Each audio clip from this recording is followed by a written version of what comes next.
Bonjour à tous et à toutes, ici Nicolas de Montréal. On est mercredi et dans cette vidéo, j'aimerais vous raconter ma dernière expérience psychédélique. Elle a eu lieu samedi cette fois parce que je voulais avoir la présence complète et totale de Martha. Je voulais qu'elle soit là avec moi, ma compagne.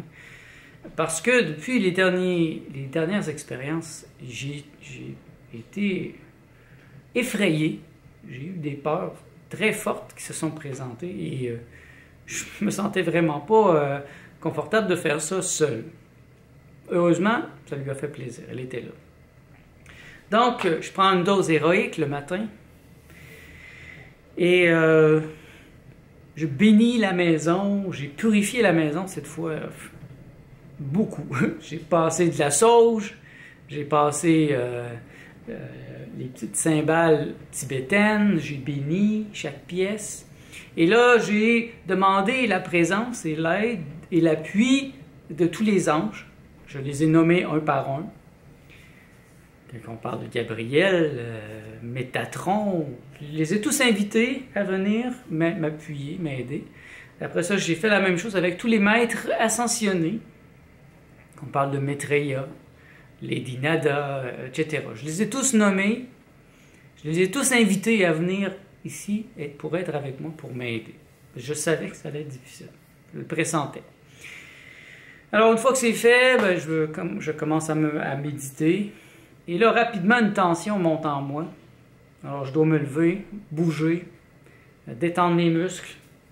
Et j'ai marché comme ça un certain temps dans la maison. Et la tension montait, je me sentais pas très bien, c'était pas très plaisant. Et là, il arrive encore le point, comme il arrive à presque, qui arrive depuis les dernières expériences, c'est le point qui m'effraie le plus. Il arrive un point où des présences viennent à moi, et là, ils veulent me prendre et m'emmener. Et c'est un peu comme si je mourais. Je me sens comme engourdi et je perds peu à peu l'usage de mon corps. Mais je résiste. Je dis non, je ne veux pas. Je ne veux pas partir. Mais l'insistance, elle est tellement forte que ça crée une dissonance et là, je commence à paranoïer, je commence à me sentir vraiment mal. Et ça insiste. Et là, je sens des présences insectoïdes encore, reptiliennes, des présences de bas astral qui s'amuse de ma peur. Et c'est là depuis les dernières fois. Et c'est ça ma peur. C'est cette idée que si je suis seul et que je ferme mes yeux et que je me laisse aller dans ce vide, je ne sais pas si je vais revenir. Ou si je reviens, je ne sais pas dans quel état je vais revenir. Est-ce que je vais être lobotomisé, dans le coma? C'est des questions qui s'ouvrent à moi à ce moment-là parce que j'ai personne pour m'aider, pour me dire qu'est-ce qui se passe. Mon intuition, c'est que c'est le début de la projection astrale, mais je ne sais pas, je ne suis pas certain. Et en cas de doute, je m'abstiens. Donc, je refuse l'offre qui m'est faite depuis les dernières fois. Et cette offre est de plus en plus difficile à refuser. Et ça me fait paniquer. Ça fait monter une grande pression en moi. C'est comme si l'énergie ne circulait pas. Et bon, ma Martha a fait de son mieux pour m'aider. Et j'ai passé par toute la gamme des émotions fortes de la douleur, de la frayeur. Par contre, je suis bien éduqué dans le sujet des psychédéliques, donc je n'oublie pas que j'ai fait une substance. Je ne suis pas fou, donc je ne suis pas dangereux pour Martha, par exemple. Je ne suis pas dangereux pour moi, en tout cas pas pour l'instant. Je n'irai pas à me lancer par la fenêtre, par exemple. Parce que je reste en maîtrise de mon corps. Je ne ferme pas les yeux, je ne veux pas partir et je reste bien présent ici. D'où la cause du problème. Et pas moyen de me calmer. Martha essaye de me calmer, même en me faisant faire une relaxation, en me faisant fermer les yeux, mais en voulant me calmer, elle m'amène toujours vers ce point qui m'effraie, c'est-à-dire que plus je me calme, plus je me relaxe. Soudain, c'est comme si je partais encore. Et vraiment, c'est puissant comme comme sentiment. C'est comme si j'ai tout fait, et puis là, je me vois mourir. C'est comme si je mourais. C'est symbolique. Et puis là, ben, j'ai décidé d'aller prendre un bain. Toujours en demandant l'aide de tous les anges, les esprits, les guides qui pouvaient m'aider, parce que je sentais que j'étais sur la limite. Un peu comme si, ici, de mon 29e étage, j'étais monté sur le balcon, mais sur la garde, qui est large comme ça, et je marchais comme ça, dans le vide, avec la seule confiance que je n'allais pas tomber. Et là, je suis allé prendre un bain. Ça a contribué à me calmer. Martha était toujours là, elle faisait beaucoup de guérison énergétique avec moi, donc elle m'écoutait. Et là, peu à peu, de la connaissance est venue, parce que plus j'avais peur, plus je bloquais la connaissance, et plus je ne pouvais pas savoir ce qui se passait. Donc en me détendant, j'ai commencé à recevoir la connaissance. Et ça, pour moi, c'est pourquoi je pense que ça vaut la peine d'affronter ces peurs, d'affronter tout ça, parce qu'il arrive toujours une étape après où quand je commence à recevoir la connaissance. Je sais, je connais. Et là, je commençais à comprendre que pourquoi on vient me chercher, c'est que, en fait, ma vie est terminée. Je n'ai plus de karma, je n'ai plus de travail à faire dans ce monde. Mon travail est fait. J'ai tellement bien travaillé sur moi, parce que moi, j'ai fait un travail sur moi-même depuis des années. Et j'ai souvent dit, moi, je mets le karma à la poubelle. Vous pouvez avoir un karma si vous voulez, mais je n'accepte pas. Et cet été, par mes expériences psychédéliques, je me suis libéré de mémoires qui n'étaient pas les miennes. J'en suis vraiment conscient et j'en vois les résultats maintenant. Je me sens très, très libre. C'est comme si des fausses mémoires nous sont injectées afin de nous empêcher de savoir nos vraies mémoires. Nos vraies mémoires de ce qu'on est réellement, du fait que je suis un être de lumière et que si j'ai vécu ou si je vis dans des vies simultanées, eh bien, c'est peut-être comme un avatar. Et non comme un pauvre être humain qui doit revenir pour terminer quelque chose. Alors là, ça me disait ça, c'est que j'ai terminé ma vie. Je peux partir. Et d'où le fait qu'ils viennent me chercher, parce que pour eux, c'est automatisé, donc je suis prêt. Et en prenant les psychédéliques, ben, j'émets un signal qui est similaire à celui de la mort. Il y a eu beaucoup de parallèles qui ont été faits entre l'expérience psychédélique et l'expérience de la mort. Entre autres par Timothy Leary qui a écrit The Psychedelic Experience, où il fait le parallèle. Et encore aujourd'hui, il y a des thérapies de fin de vie qui sont faites avec le LSD pour aider les mourants, les gens en phase terminale du cancer, à faire la transition en douceur. Donc, c'est pas n'importe quoi, je vous dis, c'est quelque chose qui est réel. Et donc, si je décide de rester, ce qui semble être le cas, de toute évidence, moi je veux vivre très vieux, je veux vivre longtemps, je veux être heureux, je veux avoir une belle vie, je veux continuer à pouvoir aimer ma famille, m'occuper d'eux. Donc, j'ai comme passé un pacte avec moi-même à ce moment-là. Et le pacte était ça, c'est que je décide de rester, je peux partir maintenant. Il n'y aurait aucune conséquence énergétique si je mourais ici maintenant. Parce que mon travail est fait. Mon œuvre est faite. J'ai une œuvre quand même assez profonde et vaste. Une œuvre de peinture, de bande dessinée, de musique et même de livres écrits. Et cette œuvre est complète déjà. Et donc j'ai comme passé un pacte avec moi-même, me rappelant que je désire rester ici, que j'ai une seconde vie. Ça, c'est ma seconde vie qui commence maintenant. Et pour moi, c'est assez évident. Je le sens. Et dans cette vie, je veux rester parce que je veux pouvoir m'occuper de ma famille, les aimer, leur enseigner ce que je vais apprendre, ce que je suis en train d'apprendre. Partager avec eux cette connaissance. Et vivre longtemps avec Martha.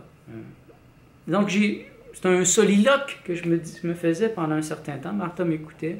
Mais c'était à moi-même que je parlais pour me rappeler, pour me calmer aussi. Et là, Martha, bon, elle a commencé à avoir mal au dos parce qu'elle était très mal placée pour m'aider. Donc, je lui ai demandé d'aller se recentrer. Et là, j'ai passé un certain temps seul, qui m'a encore permis d'aller plus loin dans la connaissance. Donc, j'étais capable d'entrer en connexion avec divers de mes clients, par exemple. Mieux les comprendre. Mieux comprendre qu'est-ce que j'ai à faire avec eux. Et là, j'ai commencé à me sentir beaucoup mieux et j'étais beaucoup plus relaxé. Et là, vraiment, l'expérience plaisante a commencé. Et j'ai reçu le message que c'était le temps de m'occuper de Martha. J'ai donné des coups de poing dans l'énergétique. Je me suis débattu comme un démon. Et ça a été une expérience assez puissante. Et par le fait même, Martha étant dans la pièce, elle a été malmenée, pas physiquement. Je veux dire, je ne lui ai pas touché physiquement, mais énergétiquement, j'ai tellement poussé la limite que ça l'a débalancé. Donc, mon travail était de la rebalancer à partir de ce moment-là. En plus, nous étions sur la cure de jus, donc elle avait faim, elle voulait manger. Donc, j'ai préparé une soupe, j'ai fait un massage de pied très, très long, très, très lent. Et je recevais de la connaissance sur la guérison, parce que ces temps-ci, je suis en train de lire des livres de Daniel Meroy à propos des thérapies énergétiques esséno-égyptiennes. Donc, comment les contemporains du Christ soignaient. Et le peu que j'ai lu, ben, je l'appliquais là, avec elle, avec un surplus de connaissances qui m'était donné sur certaines positions à prendre. Et j'ai complété ça avec un nettoyage énergétique. Je me suis fait confiance et je suis allé me connecter dans la connaissance. Et ça, c'est incroyable quand ça arrive. Puis, vers la fin, ben là, Martha, elle s'est endormie. Elle était vraiment fatiguée. Et je suis venu ici, dans le salon. Je me suis dit, pourquoi pas, je vais écrire. Je vais faire de l'écriture inspirée. Et là, enfin, le maître est venu. Le maître Yeshua est enfin arrivé. Et nous avons écrit ensemble. Donc, je ne dirais pas que c'est de la canalisation parce que je suis présent, mais c'est de l'écriture inspirée où il me parlait, il me disait d'écrire, et quand j'écrivais, je voyais ses yeux, surtout. Il parlait de regarder ses yeux, avec mes yeux de diamant. Parce que quand j'arrêtais d'écrire et j'essayais de le regarder, de le voir, je ne le voyais pas parce que c'était mon mental qui était trop fort, trop critique. Et là, il me disait, recommence à écrire. Et dès que je commençais à écrire, je commençais à le voir, à voir sa barbe, à voir ses yeux. Et ça s'est terminé comme ça, en douceur. Et ce fut une expérience foudroyante. Je ne pense pas en refaire une aussi forte avant longtemps, parce que je pense que je suis allé trop loin. Mais en même temps, la limite permet de s'y limiter. Si jamais vous ne repoussez vos limites, comment pouvez-vous savoir où sont les limites? Et ici aussi, je me rappelle aussi d'une citation de Terence McKenna qui disait que une expérience réussie, c'est une expérience où tu prends une dose tellement forte qu'à un certain point, tu dis « My God, what have I done? » En français, « Mon Dieu, qu'est-ce que j'ai fait? » Ça prend un moment de panique. Une panique libératrice. Parce que si c'est toujours beau, avec les petites fleurs, la petite musique, et tout est parfait, c'est sûr que ça peut être plaisant, mais on ne repousse pas nos limites. Et je peux vous dire que j'ai repoussé. Vraiment très fort. J'ai poussé fort dans la réalité, ma compréhension de la réalité. Parce que moi, mon désir le plus profond, c'est de recevoir la connaissance, d'être un homme de connaissance, dans le sens où Yeshua peut l'être dans le livre de Daniel Meroy, où les anciennes civilisations, Atlantide, etc., où il y avait la connaissance, où on pouvait simplement parler télépathiquement, vivre dans la paix, la santé, parce qu'on n'était pas toujours en train de se rendre malade. C'est mon idéal. Et ça devrait être l'idéal de tous les êtres humains. J'ai trouvé ma méthode ma méthode, c'est d'aller chercher la connaissance par les psychédéliques, la ramener ici et me donner les outils pour l'atteindre sans les psychédéliques. Parce que n'oubliez pas que j'ai quand même fait beaucoup d'expériences psychédéliques il y a une dizaine d'années. Pendant 4-5 ans, j'en ai fait beaucoup. Même à la fin, c'était à tous les semaines, comme présentement. Et là, j'ai arrêté pendant 10 ans. Pendant 10 ans, je n'ai fait aucun psychédélique, donc je ne suis pas quelqu'un qui est dépendant. Je n'ai aucune dépendance, en fait. Je ne prends pas d'alcool, je ne fume pas la cigarette, je ne fume même pas de la marijuana. Présentement, ça fait longtemps que j'en ai fumé. Et donc, je suis un explorateur, un psychonaute. Et c'est dans cette optique que j'expérimente présentement. Donc, si vous vous sentez appelé, allez-y. Moi, je ne peux que vous suggérer d'y aller, mais allez-y avec intelligence, comme je le fais. Si j'ai une suggestion à vous faire, ne le faites pas seul si vous êtes quelqu'un comme moi qui veut faire des doses héroïques. Le danger est quand même là. Je comprenais que le danger était là. C'est un peu une autre image qui me vient. C'est une image prise des livres de Carlos Castaneda. Il y avait le concept des alliés. Et Don Juan l'amenait à s'approcher des alliés. Et à chaque fois qu'un allié s'approchait, quand il s'approchait trop proche, il tournait sa tête pour que le contact se brise. Un allié, ça ne voulait pas dire nécessairement la même chose que dans la vie ici. Un allié, c'était quelque chose que c'était trop fort et on devait éviter parce que ça peut amener beaucoup de problèmes. Donc, quand un allié s'approchait, Don Juan le reconnaissait et tournait la tête de Carlos Castaneda. Et je pense que c'est un peu ça aussi qui s'est passé. Je sentais la force des présences, mais je n'ai pas voulu me laisser entraîner par eux. Je n'avais pas une assurance que ça allait être positif. Et par mes écritures automatiques après, ça m'a confirmé que c'était pas vraiment la chose la plus importante parce que chaque fois que je posais la question à Yeshua, à propos de ce kidnapping spirituel, cet aspect-là, il me disait, tu perds la grande image. C'est pas important. C'est pas important. Si tu me demandes des questions à propos de ça, moi je veux te ramener vers mes yeux. Regarde mes yeux. Alors, il me rappelait de regarder ces yeux qui étaient des galaxies, des grandes galaxies. Rester dans la grande image. Ne pas perdre la grande image. The big picture. Voilà un conseil très, très intéressant. Donc, cette expérience est très formatrice. Je pense que je vais expérimenter dans les prochaines semaines avec des micro-doses, des petites doses. Je n'ai plus besoin de faire des expériences aussi fortes. J'ai touché à la limite. Là. Je sais elle est où. Et avant d'aller jusque-là, je dois comprendre c'est quoi qui se passe. Donc si certains d'entre vous peuvent m'éclairer, je l'apprécierais. Qu'est-ce que c'est que ça, cette expérience? Cette expérience où on voit des mains de gens qui viennent et ils veulent nous prendre et nous amener. Ils nous amènent quelque part. Je ne sais pas où. C'est comme s'ils allaient me sortir de mon corps ou m'entrer dans mon corps, je ne sais pas. Et il y a cette impression d'étouffer.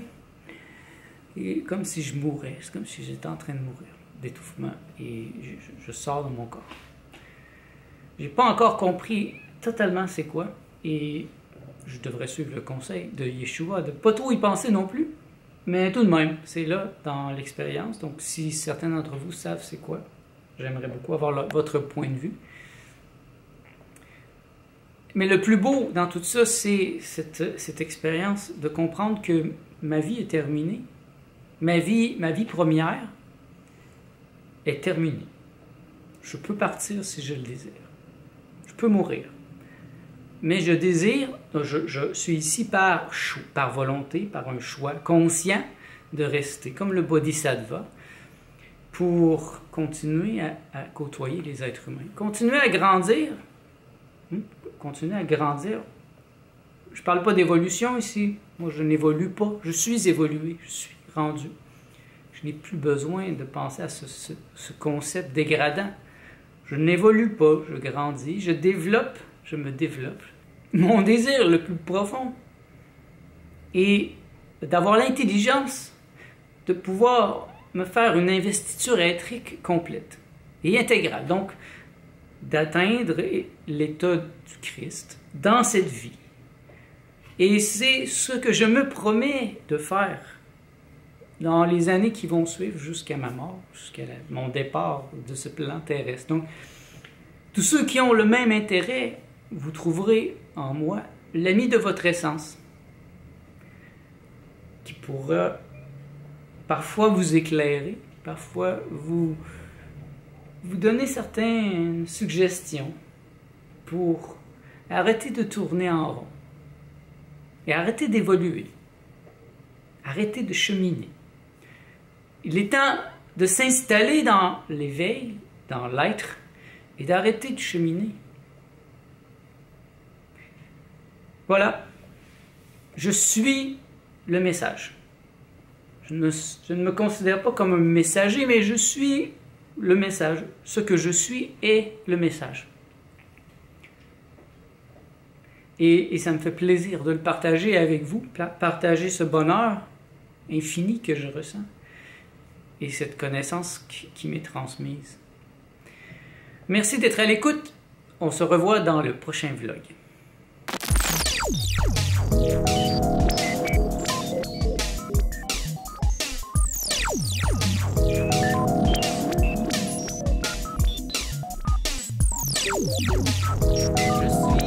Je suis le maître psychédélique. Je ne passerai pas, je ne passerai pas, je ne passerai pas.